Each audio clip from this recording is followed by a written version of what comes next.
আপনি জানেন যে আমানত এর খেয়ানত করা কত বড় গুনাহ। ধরেন আজকে আমার কাছে একজনে 1000, ধরেন 1000 টাকাই রাখলো, এই সেম টাকাটা রাখলো আমানত, বলছে উনি 1 মাস পরে নিবে। আমাকে ওই 1000 টাকা সেম টাকা নোটে ওকে দিতে হবে, এটা চেঞ্জ করা যাবে না, এটা আমানতের খেয়ানত হবে। ঠিক যে যে কালার টাকাটা দিছে সেই কালার টাকাটাই আপনি 15 দিন বলেন 1 মাস পরে ওকে ওকে দিতে হবে।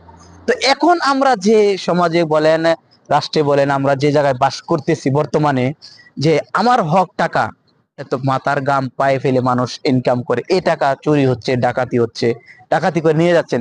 কার টাকা নিচ্ছেন ভাই? এই যে আপনি নিচ্ছেন, উনাকে কষ্টে ফেলাচ্ছেন, ক্ষণিকের জন্য কষ্ট পাবে। যে আপনি অন্যের টাকা নিয়ে যে আপনি আপনি খাবেন, আপনার বিবি বাচ্চা তারা খাবে, সব মূল্য হারাম হারাম খাবে।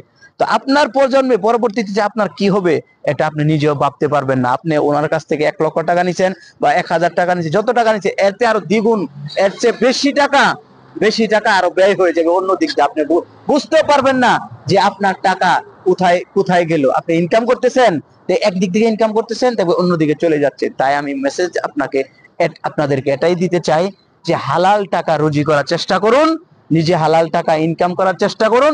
অন্যের টাকা মেরে খাওয়া বা অন্যের টাকা চুরি ডাকাতি করার এটা মানে মনে নিয়ে আসবেন না। কারণ দেখেন, আমরা একদিন মৃত্যুবরণ আমাদেরকে অবশ্যই করতে হবে। আল্লাহ তাআলা মৃত্যুর মেডিসিন দিয়ে আমাদেরকে তৈরি করেছেন, যে যার জন্ম আছে তার মৃত্যু আছে।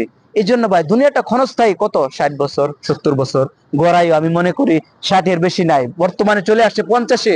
যে আপনি ধরেন, দেখেন আমি আজকাল যুবক আছি, এই যে কথা বলতেছি, একটা সেকেন্ডেরও গ্যারান্টি নাই, কথার মধ্যে মৃত্যু হতে পারে। তো আপনি আপনি আপনি আমি কিসের বড়াই করতেছি? দুনিয়াটা একেবারেই একদম ছোট হয়ে আসছে। গড়ায় 50 60 ধরা যায় না, 85 ধরেন।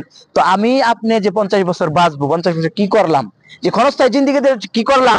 নিজে না পারলাম হালাল রুজি করার জন্য, না নিজে পারলাম আল্লাহর হুকুম মেনে চলার জন্য, নবীর সুন্নতকে আঁকড়ে ধরার জন্য, কোনো কিছুই করলাম না।